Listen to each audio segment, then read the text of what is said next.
A girl secretly pulls up her skirt. She purposely pricks her thigh with a branch. She fakes her first menstruation. Then she runs to her mother, Louise, with a frightened face, showing her the blood-stained clothes. Louise thinks Agnes is actually having her first period. She immediately takes her to the room to take care of it. But that is exactly what Agnes planned. She is luring her mother away from the others. Once Louise closes the door, Agnes frantically runs to show her the photo album on her phone. The album is full of family photos. Different families, all smiling. Louise looks at Agnes, who, shaking with fear, drops the bombshell. Patty, the guy who invited them on this trip, is actually a serial killer. And those photos? Those are his victims.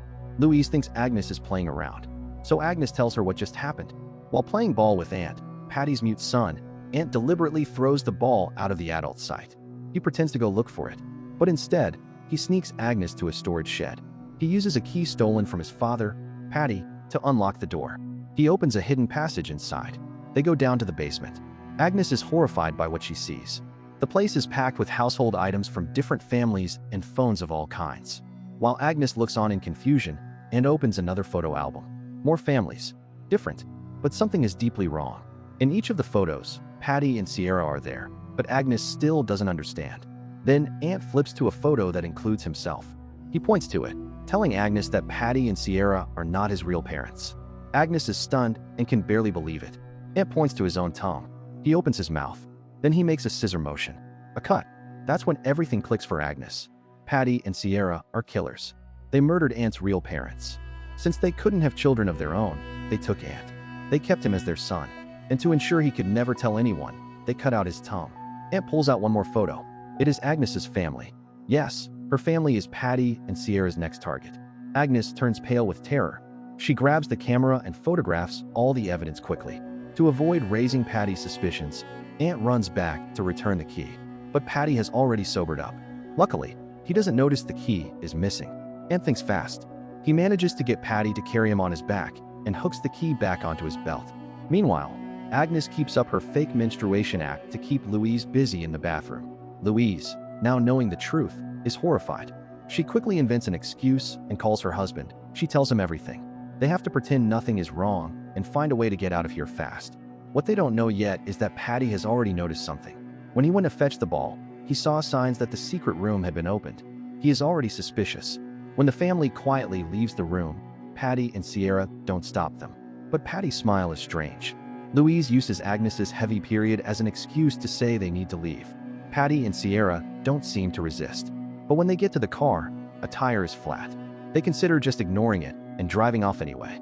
But the moment they reach the car door, Patty steps in. He says the tire is too flat to drive like that. Ben says he will call roadside assistance. Patty stops him. He insists on changing the tire himself. To avoid looking suspicious, the family has no choice but to accept.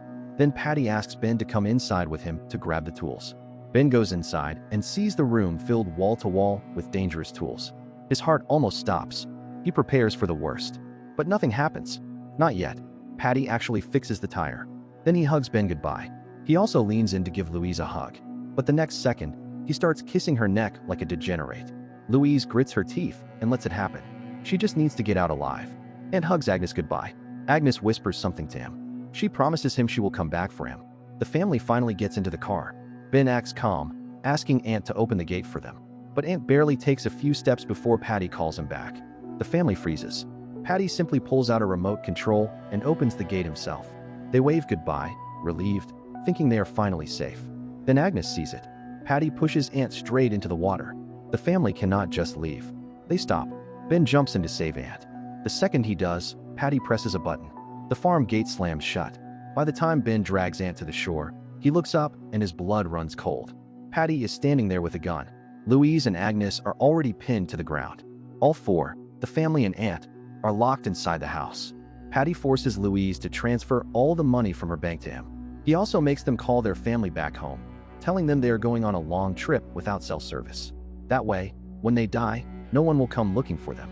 Louise plays along to stay alive. But Patty is not done yet. To keep Agnes from crying and making noise, he pulls out a syringe of sedative. That is the last straw for Louise. She pulls out a pocket knife she had hidden. Just as Patty moves to tie her up, she attacks. Then she goes hand to hand with Sierra, and somehow, she wrests the shotgun from Sierra's hands. The entire situation flips in an instant. With Louise covering them, the family runs out of the house. They lock the door behind them from the outside. They get into the car and floor the gas. But before they can drive out of the yard, another car comes straight at them.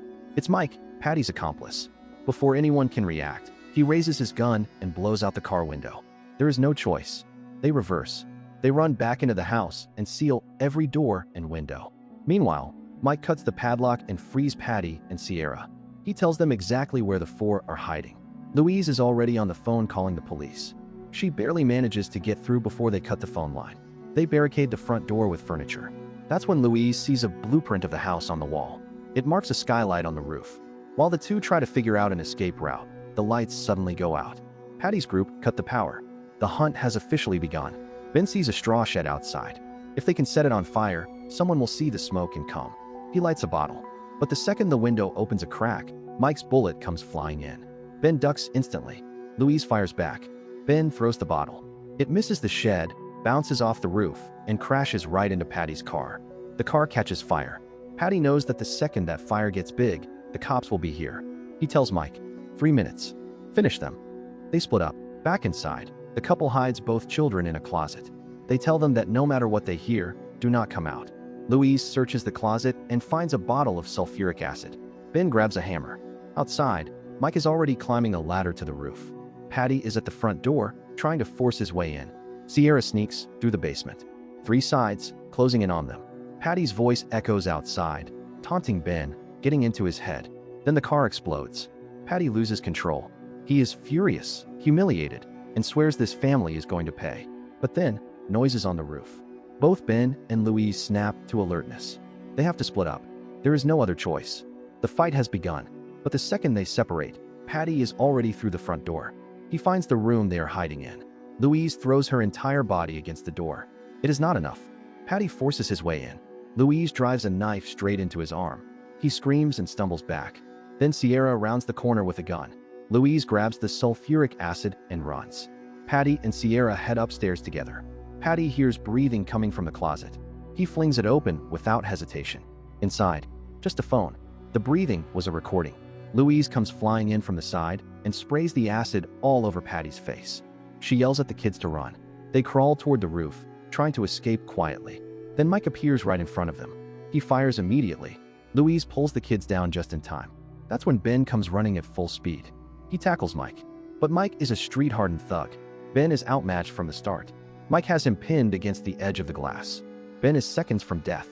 Louise comes back. She picks up a hammer from the floor and brings it down on Mike's skull. Mike drops. He is finished. Back inside, Sierra tries desperately to rinse the acid off Patty's face. Patty roars in pain.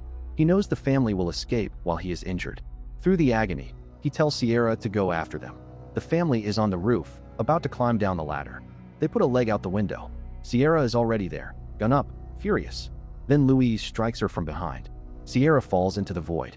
Patty hears the scream from the bathroom and runs out. The family looks down from the roof. The ladder has fallen. They are trapped, and Patty is closing in. Ben looks down. He makes a choice no one else would make. Agnes shakes her head no. He jumps anyway. He lands badly. One leg takes the impact, but he gets up. Enduring the pain, he stands and puts the ladder back up. The other 3 climb down. They are almost at the car.